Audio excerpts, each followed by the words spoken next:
نبی والے نبی سے بڑھا وقار سخن، یہی سخن ہے حقیقت میں تاج دار سخن۔ لا تقنطوا من رحمت اللہ، اللہ کی رحمت سے مایوس نہ ہونا۔ ان اللہ یغفر الذنوب جمیعا، اللہ تمام گناہوں کو تمہارے معاف کر دے گا، یہ اس کی رحمت کی وسعت ہے۔ لیکن اس آیت میں جو لوگ رحمت ربانی سے مایوس ہوتے ہیں ان کے کیریکٹر کو بتایا ہے کہ وہ کون لوگ ہیں جو رحمت ربانی سے مایوس ہوتے ہیں۔ ارشاد ہوتا ہے قال ومن یقنط من رحمت ربہ الا الضالون، خدا کی رحمت سے مایوس ہی نہیں ہوتا مگر یہ کہ وہ گمراہ ہوتا ہے۔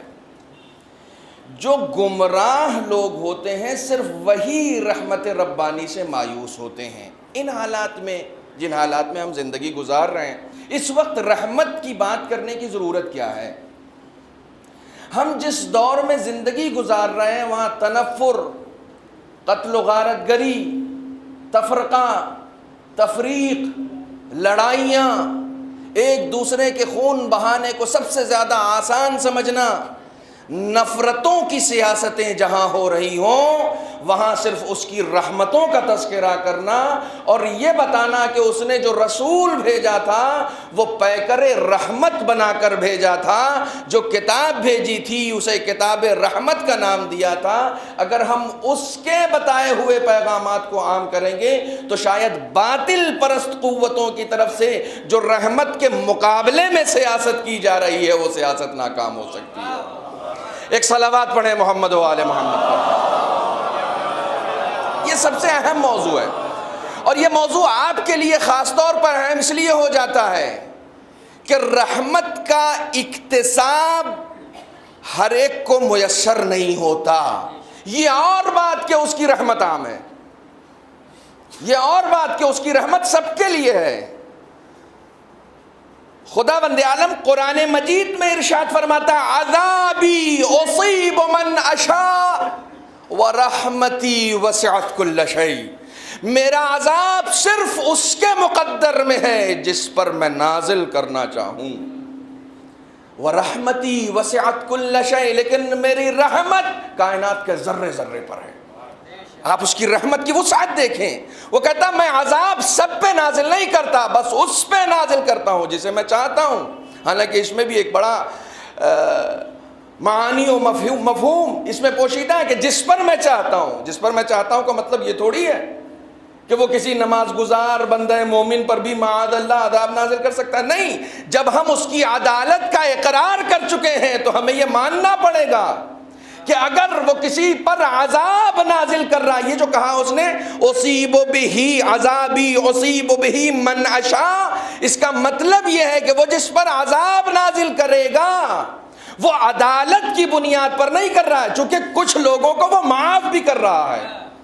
اگر عدالت کی بنیاد پر ہوتا تو پھر سب پر عذاب ہوتا۔ نہیں، عذابی اصیب بہی من اشاء، میرا عذاب اس پر ہے جس پر میں چاہوں، یعنی جو اکڑ جاتا ہے، جو تکبر اختیار کرتا ہے، صرف اس پر ہمارا عذاب ہے، سب پہ عذاب نہیں ہے۔ وَرَحْمَتِي وَسِعَتْ كُلَّ شَيْءٍ، میری رحمت ہر ایک پر عام ہے۔ یہ موضوع ہمارے درمیان کیوں اہم ہے؟ اس کی سب سے بڑی وجہ یہ ہے کہ ہم زیارت عاشورہ میں پڑھتے ہیں اللہم اجعلنی فی مقامی ھذا، اے میرے معبود ہمیں ان لوگوں میں قرار دے۔ فی مقامی ھذا کا ترجمہ اگر آپ یہ کریں گے کہ جس مقام و منزلت میں میں ہوں، ابھی جب آپ زیارت عاشورہ پڑھ رہے ہوتے ہیں تو ظاہر سی بات ہے آپ امام حسین کی زیارت کر رہے ہوتے ہیں، آپ ابھی یہاں مجلس میں آئے ہوئے ہیں، آپ امام حسین کا ذکر سننے کے لیے آئے ہوئے ہیں۔ یہ فی مقامی ھذا یعنی اس مقام پر ہمیں رحمت لینے والوں میں قرار دے، مغفرت حاصل کرنے والوں میں قرار دے۔ یہ زیارت عاشورہ کا جملہ ہے فی مقامی حاضہ کا مطلب ہی ہوتا ہے، میرا ایک بہت پرانا جملہ ہے، اس مقام پر، یعنی ہمارا مقام یہ ہے کہ ہم حسینی ہیں، ہمارا افتخار یہ ہے کہ ہم حسینی ہیں، ہماری منزلت یہ ہے کہ ہم حسینی ہیں۔ حسینی ہونا ایک منزلت ہے، حسینی ہونا ایک مقام ہے، حسینی ہونا ایک افتخار ہے، حسینی ہونا ایک مرتبہ ہے، حسینی ہونا ایک بلندی ہے۔ اگر حسینی ہونا، دیکھیں منصب آسانی سے نہیں ملتا، مرتبہ آسانی سے نہیں ملتا، اگر مرتبہ اتنی آسانی سے مل جاتا تو سن 61 ہجری میں یزید کے پاس لاکھوں اور حسین کے پاس صرف 72 نہ ہوتے۔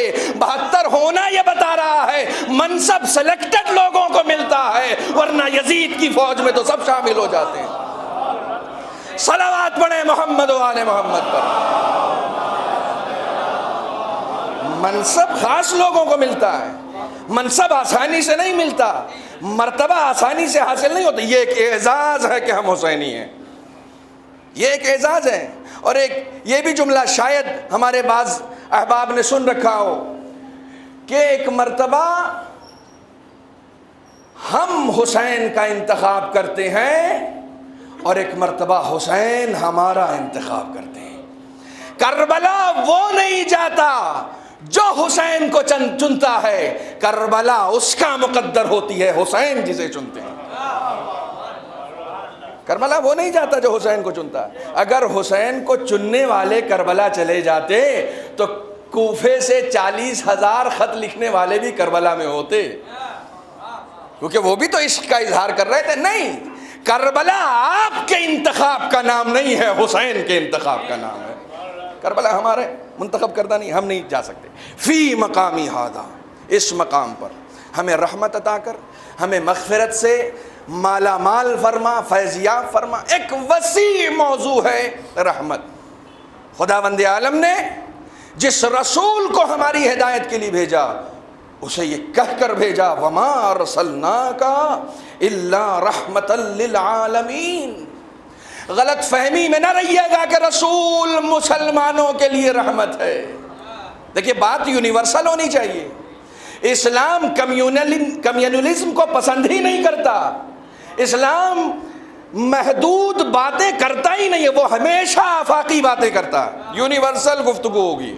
یہ رسول عالمین کے لیے رحمت ہے۔ عالمین کے کا مطلب یہ ہوتا ہے جو اس کو مانتا ہے اس کے لیے بھی رحمت، جو اسے نہیں مانتا اس کے لیے بھی رحمت۔ جہاں ہمیں یہ افتخار حاصل ہے کہ ہمارا رسول جس طرح ہمارے لیے رحمت ہے اسی طرح تمہارے لیے رحمت ہے، تو یہ جان لو اسلام محبتیں تقسیم کرتا ہے، نفرتیں نہیں بانٹا کرتا۔ محبتیں تقسیم کرنا اسلام کا مطلب ہی ہوتا ہے جوڑنا۔ یہ رحمت کا پیغمبر ہے، ہر ایک کے لیے یکساں طور پر رحمت بن کر آیا ہے۔ لیکن روزانہ ہم نماز پڑھتے ہیں، توجہ فرمائیے گا، ہم روزانہ نماز پڑھتے ہیں، اسی لیے کہا جاتا ہے کہ نماز کو تمام توجہ کے ساتھ پڑھو، پورے غور و فکر کے ساتھ پڑھو۔ نماز سورہ قل هو اللہ نہ پڑھیے ہو جائے گی، سورہ انا انزلنا نہ پڑھیے ہو جائے گی، انا اعطینا نہ پڑھیے ہو جائے گی، الحمد نہ پڑھیے، لا صلاۃ الا بفاتحۃ الکتاب، نماز مقبول ہی نہیں ہے جب تک سورہ فاتحہ نہ پڑھی جائے۔ بغیر سورہ فاتحہ کے شروعات کہاں سے ہو رہی ہے؟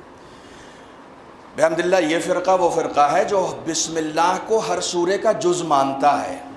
ہمارے ہاں بسم اللہ الگ سے نہیں ہے، ہر سورے کا جز ہے، جس کا جز نہیں ہے اس میں آیا نہیں۔ ورنہ 114 سورے ہیں قرآن میں اور ہر سورہ بسم اللہ سے شروع ہوتا ہے سوائے سورہ توبہ کے، چونکہ اس کا جز نہیں ہے۔ اور خداوند عالم نے یہ پوری بسم اللہ الرحمن الرحیم جو ہے وہ خداوند عالم کے کلام میں رحمتوں کے ایک صحیفے کا نام ہے۔ یہ بسم اللہ الرحمن رحمتوں کا ایک پورا صحیفہ ہے۔ شروع کرتا ہوں اس خدا کے نام سے جو رحمان بھی ہے اور رحیم بھی ہے۔ 114 سورے میں بسم اللہ خداوند عالم نے کم نہیں کی، ایک جگہ جز نہیں بنایا تو ایک سورے میں 2 بار دے دیا، تاکہ کہیں ایسا نہ ہو کہ تمہاری طرف سے ذہن میں یہ خیال آ جائے کہ اس کی رحمتوں میں ایک جگہ تو کمی آئی نہیں، اگر کہیں کمی آئی بھی ہے تو دوسری جگہ اسے اس نے پورا کر دیا ہے۔ سورہ نمل میں 2 بار بسم اللہ، ایک جگہ نہیں دیا تو دوسری جگہ 2 بار۔ لیکن آپ بالکل آغاز سے، سورہ حمد کا امتیاز یہ ہے کہ آپ اسے کسی پارے میں نہیں شامل کر سکتے، یعنی قرآن پارا کرنے والے بھی سورہ حمد کو پارا نہ کر سکے۔ آپ پہلے پارے میں دیکھیں وہاں بھی سورہ حمد، 30ویں پارے میں دیکھیں وہاں بھی سورہ حمد، اور خود قرآن نے کہا ہے لَقَدْ آتَيْنَاكَ سَبْعًا مِّنَ الْمَثَانِي وَالْقُرْآنِ الْعَظِيمِ، اے میرے حبیب میں نے آپ کو 7 دہرائی جانے والی آیتیں دی اور قرآن دیا، یعنی قرآن ایک طرف، سورہ حمد ایک طرف۔ اسی لیے کہا گیا لا صلاۃ الا بفاتحۃ الکتاب، نماز قبول نہیں ہے بغیر سورہ فاتحہ کے۔ اب پڑھیے بسم اللہ الرحمن الرحیم الحمد للہ رب العالمین، یہ ایک سب سے پہلی آیت ہے سورہ حمد کی، الحمد للہ رب العالمین، یہ کمپلیٹ آیت ہے جو قرآن مجید میں سورہ حمد کی سب سے پہلی آیت ہے۔ اس آیت سے پہلے آخری ورڈ کیا ہے؟ اس آیت سے پہلے آخری ورڈ کیا ہے؟ بسم اللہ الرحمن الرحیم میں الرحمن الرحیم، رحمت کی گفتگو ہو رہی ہے، الرحمن الرحیم پہ جیسے ہی ختم ہوا الحمدللہ رب العالمین، الحمدللہ رب العالمین جیسے ختم ہوا پھر اس کے بعد کیا آیا؟ الرحمن الرحیم، یعنی قرآن مجید میں جو سب سے اہم سورہ ہے، اس سورے میں جو سب سے پہلی آیت ہے اس کا سیاق بھی رحمت ہے، سباق بھی رحمت ہے۔ ختم ہوئی تو رحمان و رحیم پہ، اور ختم ہونے کے بعد جو شروع ہوئی تو پھر رحمان و رحیم سے، الحمدللہ رب العالمین الرحمن الرحیم۔ آیت اللہ علامہ اشتہاردی حوزہ علمیہ قم کے بزرگ اساتذہ میں ہیں، کہتے ہیں خداوند عالم کی ربوبیت بھی رحمت کے سائے میں ہے اور ہماری حمد بھی رحمتوں کے سائے میں ہے۔ اب ذرا ایک طالب علم کے ذہن کی حیثیت سے سوچیں، اس سورے میں، اس آیت میں جس میں کہا گیا الحمد للہ رب العالمین، 2 باتیں اس میں کہی گئی ہیں، ایک رب ربوبیت اس کا کام، دوسرے حمد ہمارا کام۔ حمد اس کا کام نہیں ہے، حمد ہمارا کام۔ عجیب و غریب انداز ہے قرآن کی بلاغتوں کا۔ اس نے کہا کہ میں ربوبیت کروں گا تو رحمتوں کے سائے میں، تم حمد کرو گے تو تم پر رحمتیں نازل کروں گا، یعنی تمہاری حمد رحمتوں کی متقاضی ہوگی اور میری ربوبیت ہمیشہ رحمتوں کے سائے میں ہوگی۔ میں اگر ایک روایت سنا دوں، علامہ مجلسی نے نقل کیا ہے، تہذیب میں یہ روایت نقل ہوئی ہے، اکثر شیعہ بڑی کتب میں یہ روایت نقل ہوئی ہے، امام جعفر صادق علیہ السلام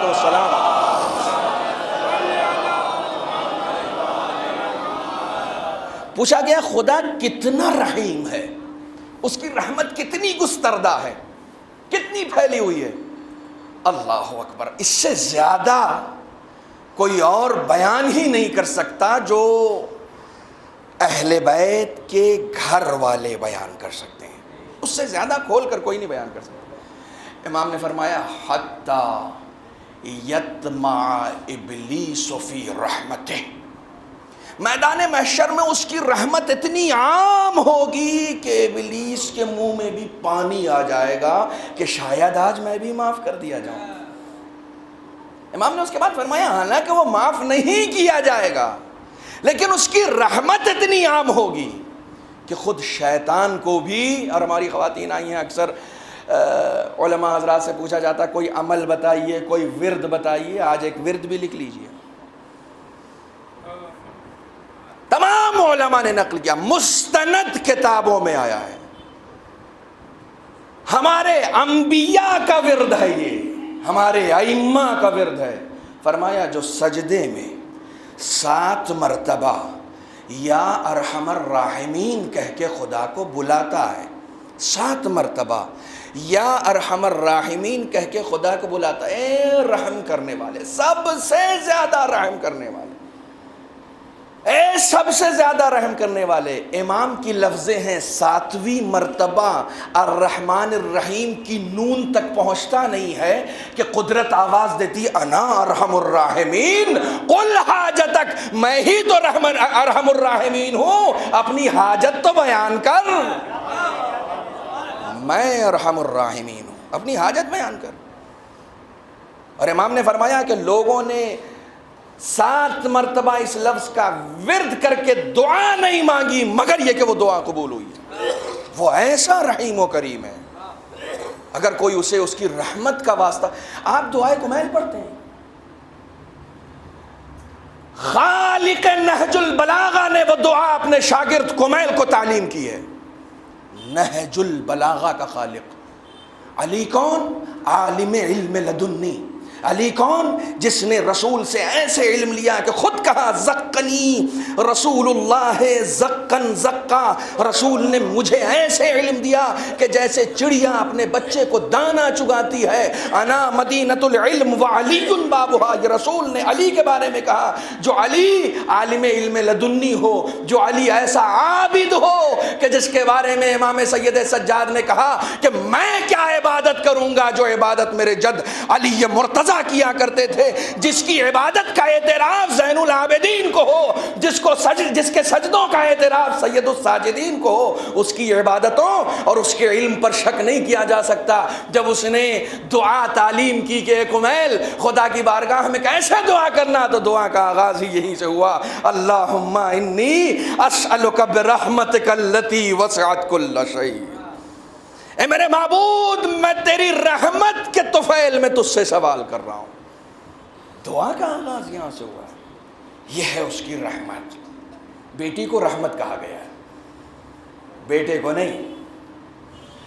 لوگ کہتے ہیں کہ اسلام نے عورتوں کی وہ قدر نہیں کی جو قدر دوسرے ادیان نے کی ہے، عورتوں کو وہ مقام، وہ مرتبہ، وہ منزلت نہیں ملی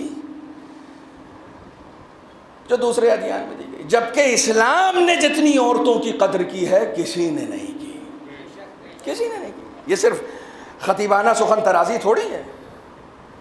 ایک سورہ ہے سورہ مریم، قرآن مجید میں بہت مشہور سورہ ہے، کہا جاتا ہے اس سورے کے لیے کہ جو خاتون صاحب اولاد نہ ہو رہی ہو اس سورے کی تلاوت شروع کر دے، خدا اپنی رحمتوں کے تقاضے کے تحت اسے صاحب اولاد بنائے گا۔ یہ جو اوراد آئے ہیں، یہ جو اذکار آئے ہیں نا ہمارے یہاں، کئی مرتبہ ایسا ہوتا ہے کہ ہم ان اوراد کا ورد کرتے ہیں لیکن اثر نہیں ہوتا۔ وہاں ورد میں خطا نہیں ہوتی، ورد کرنے والے میں خطا ہوتی ہے۔ علامہ مجلسی نے کہا، علامہ مجلسی مختصر سی عمر گزارنے والا فقیہ، کہا کہ میں نے سینکڑوں مریضوں کو صرف سورہ حمد سے ٹھیک کر دیا۔ جب طبیب مجلسی جیسا ہوگا تو حمد کا کیپسول کام آتا ہے ورنہ کام نہیں آتا۔ آپ گئے ڈاکٹر کے پاس، دیکھیں میں بالکل سمجھاتا ہوں، اس کو سمجھاتا ہوں، اس بات کو میں سمجھاتا ہوں۔ آپ گئے ڈاکٹر صاحب مجھے فیور ہے، توجہ، مجھے فیور ہے۔ اس نے فیور ناپا آپ کا، کہا آپ کو فیور ہے۔ اس نے دوا تجویز کی، آپ کو فیور بھی تھا اور وومیٹنگ بھی ہو رہی تھی اور 2-3 شکایتیں تھیں آپ، اس نے دوا لکھی۔ دوسرے دن آپ کے بھائی کو وومیٹنگ ہو گئی اور وہی بیماریاں جو آپ کو تھیں وہ اس کو ہو گئیں۔ آپ اسی پرسکرپشن کی دوا اسے دے سکتے ہیں؟ لکھنے والے نے آپ کی بتائی ہوئی بیماریوں کے مطابق دوا دی ہے، لیکن آپ نہیں دے سکتے ہیں جب تک آپ ڈاکٹر سے پوچھ نہ لیں۔ یعنی دوا تو سیم ہوتی ہے، دینے والا بھی بہت ضروری ہے۔ دوا تو ایز اٹ از ہوتی ہے، دینے والا بہت ضروری ہے۔ وہ جب دے گا تو حالات کے مطابق دے گا، پوری کنڈیشنز کو سمجھ کر دے گا، بغیر سوچے سمجھے نہیں دے گا۔ بغیر سوچے سمجھے دوا اثر نہیں کرتی، دعا کہاں سے اثر کرے گی؟ صلوات پڑھیں محمد و آل محمد پر۔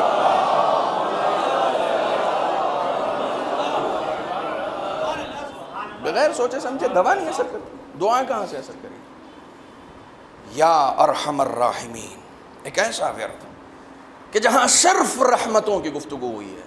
میں بات کو نہ پھیلاؤں زیادہ، یہ رحمت جو اس کی عمومی رحمت ہے، سب پر یکساں برستی ہے، سب پر یکساں برستی ہے.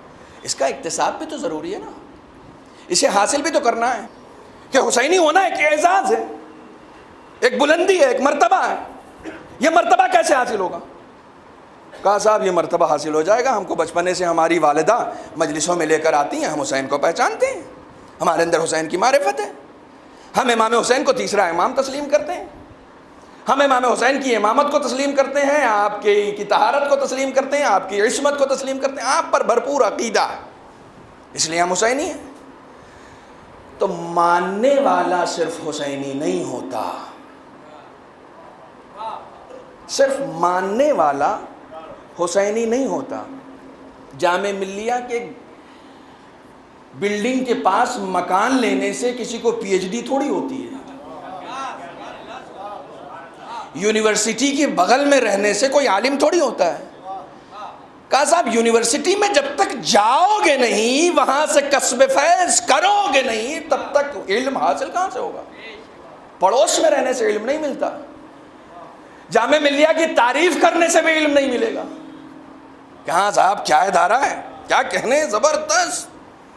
ادارے کی تعریف سے بھی علم نہیں ملتا، ادارے کو تسلیم کرنے سے بھی علم نہیں ملتا، ادارے کے پڑوس میں رہنے سے بھی علم نہیں ملتا، نہ ادارے کی تعریف کرنے سے ملتا ہے. کس صورت میں ملتا ہے؟ کہا جب تک میں وہاں ایڈمیشن نہ لوں، وہاں کے قوانین و ضوابط پر عمل نہ کروں، پرٹیکولر طریقے سے اس میں جاؤں نہیں، علم حاصل کروں نہیں، اساتذہ کے آگے زانو ادب طے نہیں کروں، اس وقت تک ہمیں علم نہیں مل سکتا. تو حسینی ہونا ماننے کا نام نہیں ہے، عمل کرنے کا نام ہے.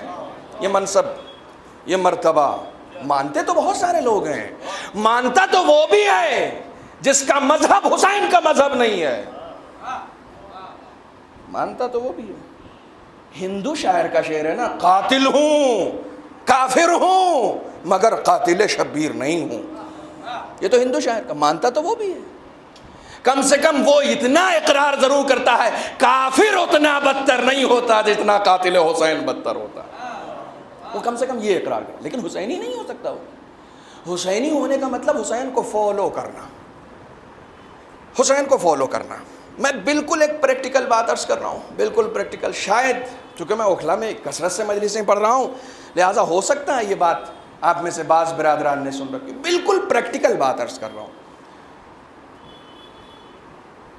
جامع ملیہ کی بات میں نے کی، ہر ڈپارٹمنٹ ہے، انجینئرنگ ڈپارٹمنٹ اور جتنے بھی فلسفی اور ادبیات اور جہاں تک بھی آپ چلے جائیں، آپ کسی بھی ڈپارٹمنٹ میں اس کے ایکسپرٹ بننے کے لیے ایڈمیشن لیتے ہیں. آپ کو انجینئر بننا ہے تو آپ کو اس ڈپارٹمنٹ میں جانا پڑے گا، ایڈمیشن لینا پڑے گا، کلاسز دیکھنی پڑیں گی، محنتیں کرنی پڑیں گی، ایگزامز پاس کرنے پڑیں گے، تب جا کے آپ کو انجینئر کی ڈگری ملے گی. توجہ فرمانا. یعنی اگر ہمیں کچھ حاصل کرنا ہے تو گھر سے نکلنا پڑے گا، محنت کرنی پڑے گی، محنت کرنی پڑے گی. پہلے جو ہمارے بزرگ تشریف فرما ہے، شاید ان کے اوپر اتنا زیادہ ورک نہیں ہوتا تھا جتنا آج وہ اپنے بچوں کے اوپر ورک کر رہے ہیں. پہلے اسکول جانے سے صرف بچوں کو ٹینشن ہوتی تھی، آج ماں باپ کو بھی ہوتی ہے نا. کیوں؟ اس لیے کہ ورک صرف بچے کو نہیں کرنا پڑ رہا، ہر مہینے تو ہمیں بھی پیرنٹس میٹنگ کے لیے اسکول میں جانا پڑتا ہے. آج بچے کے اوپر ہمیں بھی محنت کرنی پڑ رہی ہے، بچے کا ایک ٹارگٹ سیٹ ہم کر رہے ہیں، بچہ نہیں کر رہا. توجہ فرمائیے گا، بچہ نہیں کر رہا ہے ٹارگٹ سیٹ، ہم کر رہے ہیں. آپ نے دیکھا بچے کا انٹرسٹ جو ہے وہ مثلا فار ایگزامپل جسے کہا جاتا ہے کہ میڈیکل لائن میں زیادہ ہے.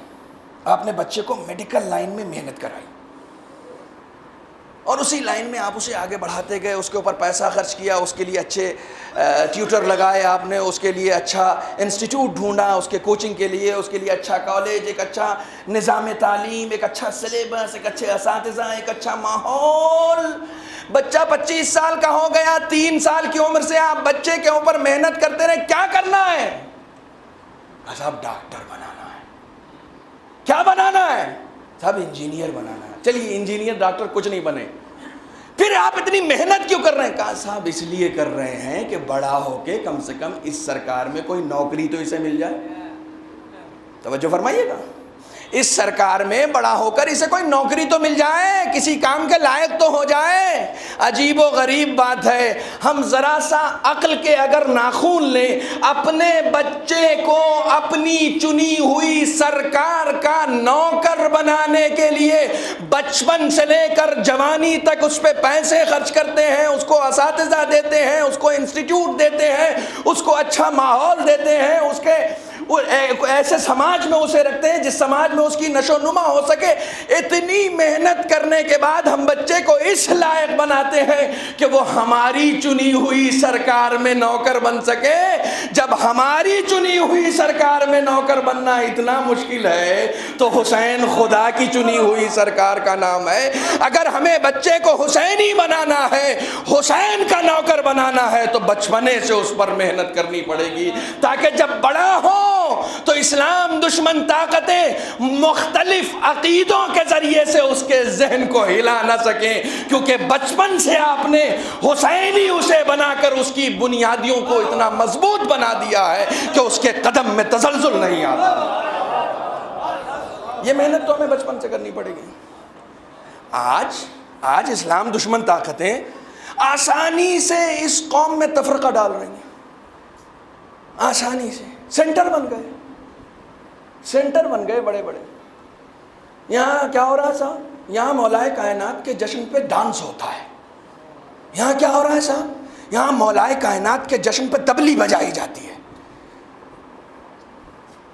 یہ دین ہے؟ یہ علی کے فالوور ہے؟ نہیں. جن بچوں کے ماں باپ نے بچپن میں ان کی بنیادیں مضبوط نہیں کی تھیں, وہ آج اتنے ٹھوس نہیں ہیں کہ اپنے دین پر ثابت قدم رہ سکیں. آج اتنے ٹھوس نہیں. تقریباً 1 مہینہ ہوا میں جہاں رہ رہا ہوں, میں بالکل پریکٹیکل باتیں کرتا ہوں. یہ بات آپ جانتے بھی ہیں کہ مجھے مجلس پڑھنا نہیں آتی, میں بالکل پریکٹیکل باتیں کرتا ہوں. 1 مہینے پہلے میں نے ایک ایڈورٹیزمنٹ دیا اور تمام واٹس ایپ گروپس پہ اس کو میں نے فارورڈ کرایا, اور تمام جتنے بھی ینگسٹرز ہمارے دوست ہیں ان سب کو میں نے بھیجا کہ آپ اسے زیادہ سے زیادہ فارورڈ کرو. میں نے ایک چھوٹا سا انسٹیٹیوٹ قائم کیا, چھوٹا سا, بچوں کی تعلیم کے لیے. کوئی ذاتی بینی و بین اللہ, میں ممبر پہ بیٹھا ہوا ہوں, میں اگر اپنے ذاتی منفعت کے لیے کام کروں تو خداوند عالم مجھے غرق کر دے. یہ کام صرف اس لیے تاکہ بچوں کی بنیاد ٹھوس ہو جائے تھوڑی سی, انہیں دینیات آ جائے, انہیں قرآن پڑھنا آ جائے بالکل ابتدا سے, انہیں اردو پڑھنا آ جائے, انہیں دینیات پڑھنا آ جائے. ایک مرکز میں نے قائم کیا, ایک استاد ہائر کیا میں نے. استاد حوزہ علمیہ قم میں پڑھا ہوا استاد, کوئی عام استاد نہیں, حوزہ علمیہ قم کا پڑھا ہوا استاد. میں نے بہت ایڈورٹیزمنٹ دیا, میرے بچے ملا کے آج تک 5 بچے ہیں اس میں. کوئی میں نے فیس نہیں رکھی, کچھ نہیں رکھا. آئیے آ کے یہاں دین سیکھیے, آئیے اپنے بچوں کو یہاں بھیجیے. قرآن سکھا رہا ہوں میں, دین سکھا رہا ہوں, اردو سکھا رہا ہوں. 1 مہینے ہو گئے, 5 بچے ہیں, جن میں 2 بچے میرے شامل ہیں. اور وہ بچے جنہیں میں بچپن سے ہی قرآن پڑھا رہا ہوں, دین سکھا رہا ہوں. یہ تعصب کا مقام ہے. ہم نیٹ پہ سرچ کرتے رہتے ہیں انجینئرنگ کا سب سے اچھا انسٹیٹیوٹ کہاں پر ہے, اس کے لیے ہم ساری محنت کر ڈالتے ہیں. دین کے لیے محنت کیوں نہیں ہو رہی ہے؟ بچوں کی بنیاد مضبوط کرنے کے لیے محنت کیوں نہیں ہو رہی؟ اس کے لیے ہمیں خود سوچنا پڑے گا, خود آگے بڑھنا پڑے گا. آج بھی اسی باب العلم میں نوجوانوں کی طرف سے ایک importance of recitation of holy Quran کا ایک لیکچر رکھا ہے. اتفاق سے مجھے جاہل سے یہ کام سونپا گیا ہے کہ میں اس میں قرآن مجید کو پڑھنے کی اہمیت پر روشنی ڈالوں. بہرحال یہ ایک اعلان بھی ہو گیا. آپ میں سے جو حضرات اس میں شریک ہونا چاہیں انشاءاللہ شریک ہوں. ایک صلوات پڑھیں محمد و آل محمد. بہرحال میں اپنی باتوں کو سمیٹ رہا ہوں. ہمیں رحمت حاصل کرنی ہے. رحمت گھر بیٹھے حاصل نہیں ہو سکتی. پوری دنیا میں بارش ہو جائے, پوری دنیا میں ایک خطۂ ارض بارش سے خالی نہ رہے, ہم باب العلم کے بیسمنٹ میں بیٹھے رہیں, ہم بھیگ جائیں گے اور رحمت سے فیضیاب ہو جائیں گے؟ نہیں ہو سکتے. ہمیں باہر نکلنا پڑے گا. اس کی رحمت لینی ہے تو حرکت کرنی پڑے گی. اس کی رحمت بغیر حرکت کے نہیں مل سکتی ہے. انہی کو ملے گی جو حرکت کریں گی. اچھا کتنی ملے گی؟ یہ ایک بہت بڑا سوال ہے. کتنی ملے گی؟ بعض لوگ کہتے ہیں ہم بھی رسول کے زمانے میں ہوتے تو سلمان بنتے. حالانکہ بہت سارے ایسے لوگ رسول کے ہمراہ بیٹھتے تھے, اٹھتے تھے, اچھے مسلمان نہیں بن سکے. سلمان کیا بنے؟ بہت سارے لوگ تھے. معلوم ہوا کہ رحمت لینے کے لیے صرف جانا بھی ضروری نہیں ہے, وسعت بھی ضروری ہے. وسعت قلب, وسعت قلب. بارش ہوتی ہے, یہ بھی جملہ میرا ایک بہت پرانا جملہ. بارش ہوتی ہے, جو دریا کے مقدر میں ہوتا ہے وہ حوض کو نہیں ملتا. جو حوض کے مقدر میں ہوتا ہے وہ کوزے کو نہیں ملتا. آپ دینے والے کو بلیم نہیں کر سکتے کہ کوزے کو اس نے کم دیا, حوض کو اس نے کم دیا, دریا کو اس نے زیادہ دے دیا. نہیں, دینے والا یکساں دے رہا تھا, لینے والا اپنی اپنی ظرفیتوں کے مطابق لے رہا تھا. جس کا ظرف عالی تھا اسے زیادہ عطا کیا گیا, جس کا ظرف چھوٹا تھا اسے کم دیا گیا. دینے والے نے برابر سے دیا, سب کو برابر سے دیا. تو ہمیں حرکت کرنی پڑے گی, ہمیں باہر نکلنا پڑے گا, ہمیں عمل کے میدان میں اترنا پڑے گا, ہمیں جہاد کرنا پڑے گا. جہاد صرف تلوار سے نہیں ہوتا, جہاد قدموں سے ہوتا ہے, جہاد نظروں سے ہوتا ہے. نظروں کا جہاد کیا ہے؟ نامحرم کی طرف سے نظر جھکا لو, یہ نظروں کا جہاد ہے. زبان کا جہاد کیا ہے؟ جہاں حق بولنا ہے وہاں خاموش مت رہنا, جہاں خاموش رہنا ہے وہاں زبان نہ کھولنا, یہ زبان کا جہاد ہے.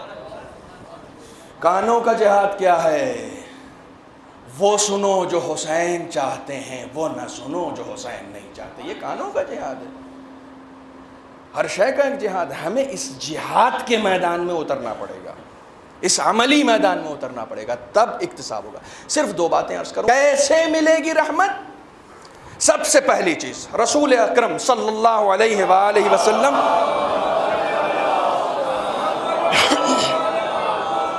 کا ارشاد گرامی,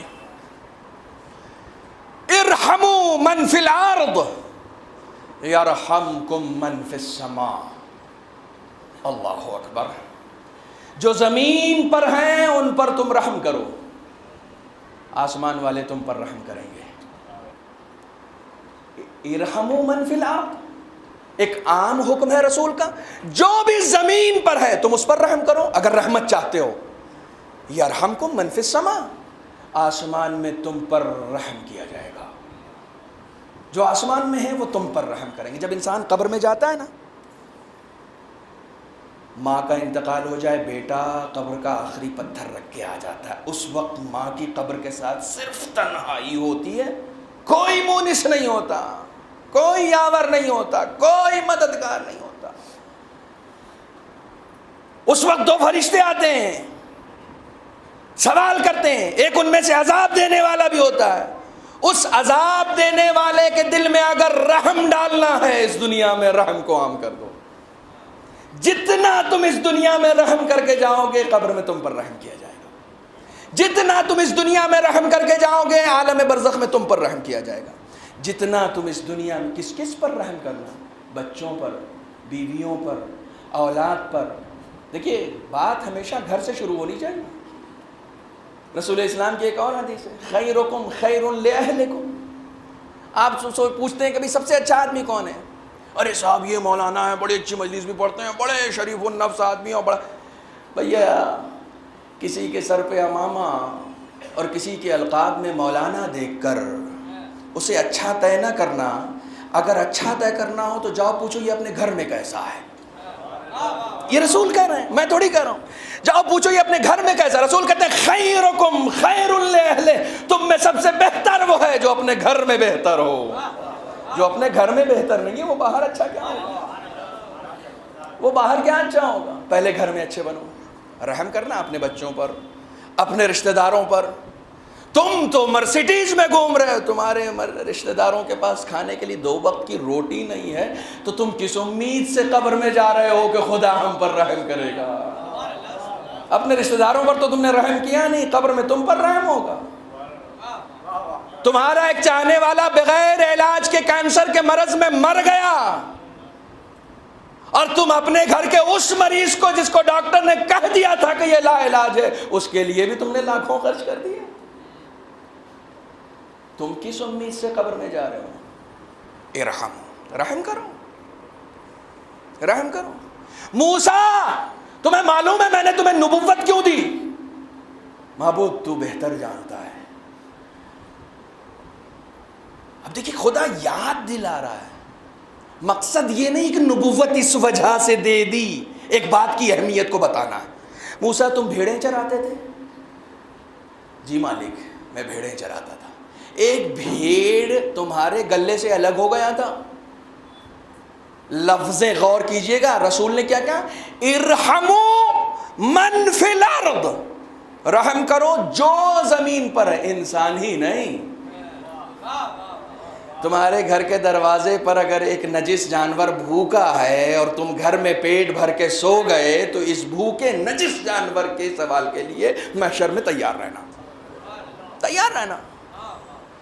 جسے تم گلی کا کتا سمجھ رہے تھے, جس کے لیے تم اپنا, یہ اسلام ہے, یہ دین ہے ہمارا, جس کے لیے تم اپنا کوئی فریضہ نہیں سمجھ رہے تھے, اس کے لیے سوال ہوگا تم سے, تم اس سے بچ نہیں سکتے. ایک بھیڑ الگ ہو گئی اور اس نے تمہیں اتنا دوڑایا, اتنا دوڑایا کہ جب تک وہ تھک نہیں گئی وہ رکی نہیں, تم بھی اس کے پیچھے پیچھے دوڑتے رہے. میرے فرشتے یہ سمجھ رہے تھے کہ جب تم اسے پکڑ لو گے تو بہت مارو گے, لیکن جب تم نے اسے پکڑا تو اپنی گود میں بٹھایا, اس کی پیشانی کو بوسا دیا اور کہا تھکا دیا مجھے بھی اور خود بھی تھک گئی. ایک جانور کے ساتھ رحم دلی سے پیش آنا. خدا یہ بتا رہا ہے کہ موسیٰ مجھے تمہیں نبی تو بنانا تھا, لیکن جب یہ عمل تمہارا میں نے دیکھا تو میں نے فوراً کہا اپنی نبوت کا اعلان کرو. جو اتنا رحم دل ہوگا وہ رحیم پروردگار کا نمائندہ بن سکتا ہے. جو اتنا رحم دل ہوگا وہ رحیم پروردگار کا نمائندہ بن سکتا ہے, میرا نمائندہ. جانور پر بھی رحم کرو, جانور پر بھی رحم کرو. اس رحم کرنے سے بہت ساری فضیلتیں حاصل ہو سکتی ہیں. آیت اللہ شہید مطہری نے اردو میں بھی وہ کتاب چھپ چکی ہے سچی کہانیوں کے نام سے. سچی کہانیوں میں ایک واقعہ لکھا ہے. ایک سکاکی نام کا ایک شخص ہے, بوڑھا ہو چکا ہے, عمر گزر چکی ہے, کتابیں اور بستے اٹھا کر جاتا ہے پڑھنے کے لیے. راستے میں دیکھتا ہے ایک کتا بھوکا ہے اور وہ بھوک سے لوٹ رہا ہے. ان کے پاس کھانے کے لیے کچھ نہیں تھا. پہلی مرتبہ گھر سے نکلے پڑھنے کے لیے, پہلی مرتبہ کتابیں نئی نئی خرید کے لے کر آئے. دیکھا کتا بھوکا ہے, جیب میں پیسے نہیں, بستے میں کھانا نہیں. بازار گئے, بازار جا کے کتابیں بیچی. کہا ایسا علم کیا جو ایک کتے کو کھانا نہ کھلا سکے. کتابیں بیچی, اس کی روٹی خریدی, روٹی خرید کے آ کے کتے کو دیا.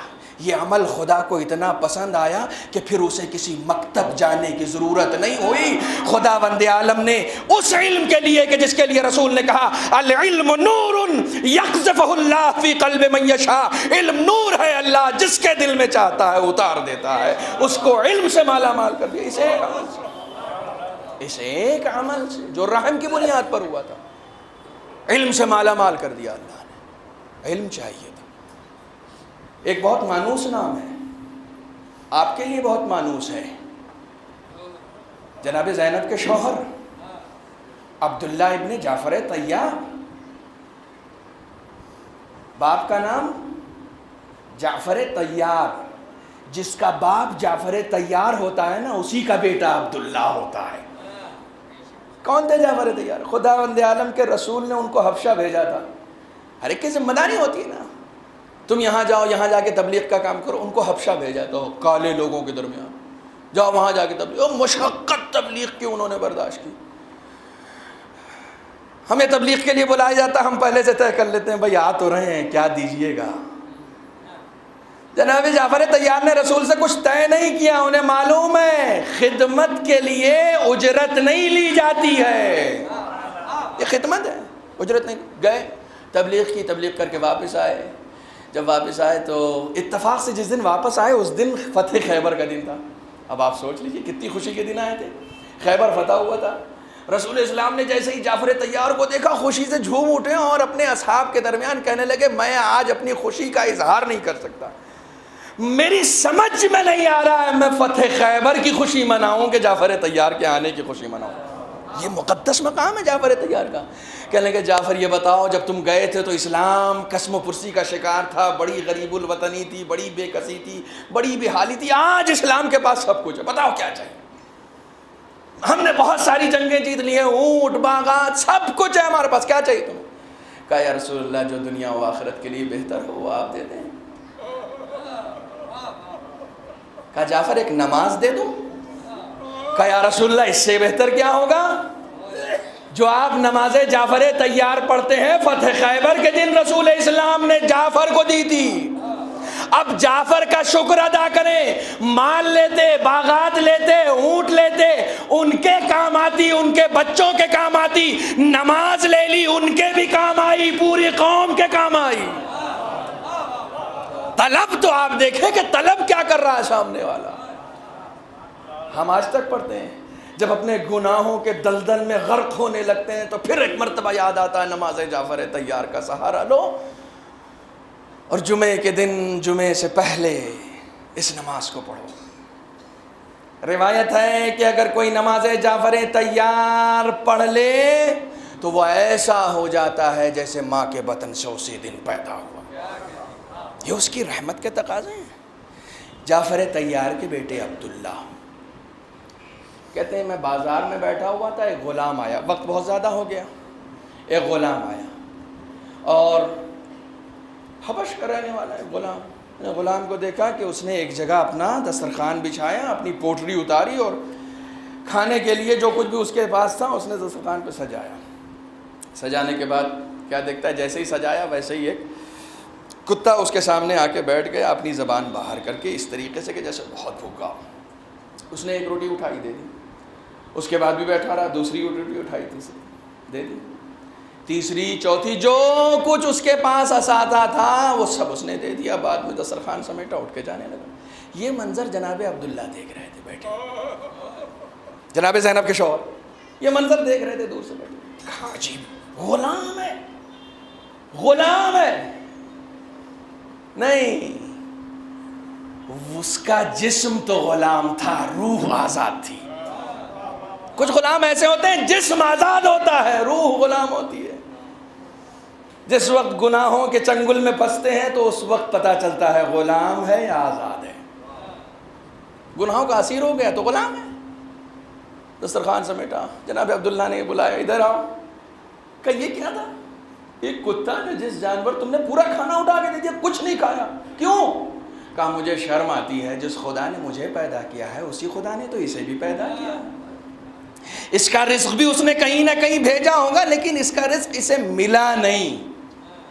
مجھے شرم آئی، میں تو اپنا رزق پھر حاصل کر لوں گا، میرا پیٹ بھر جائے، اس کی بے زبان مخلوق بھوکی رہ جائے، مجھے یہ گوارا نہیں ہوا، اس لیے میں نے دے دیا. جناب عبداللہ نے اس کا ہاتھ پکڑا. اگر بالکل آج کی زبان میں کہیں تو گھر لے کے نہیں گئے، رجسٹرار آفس میں لے کر گئے. کہا میرا ایک باغ اس کے نام کر دو اور اس کے بعد درہم و دینار کی ایک تھیلی اس کے حوالے کی. کہا کون کہتا ہے کہ تیری جیسی ذہنیت رکھنے والے لوگ غلام ہوں، تیری جیسی ذہنیت رکھنے والے لوگ تو آزاد ہونے چاہیے. جا یہ اشرفیوں کی تھیلی اپنے غلام آقا کو دینا اور اس کے بعد خود آزاد ہو جانا. اب ذرا تصور کریں یہ واقعہ میں نے آپ کو سنایا کیوں ہے. جب ایک انسان ایک جانور پر رحم کرتا ہے تو عبداللہ کہتے ہیں خدا کے بندے کو خدا کا بندہ اتنا دے دیتا ہے، خدا کتنا عطا کرے گا. صلوات پڑھ دے محمد و آل محمد.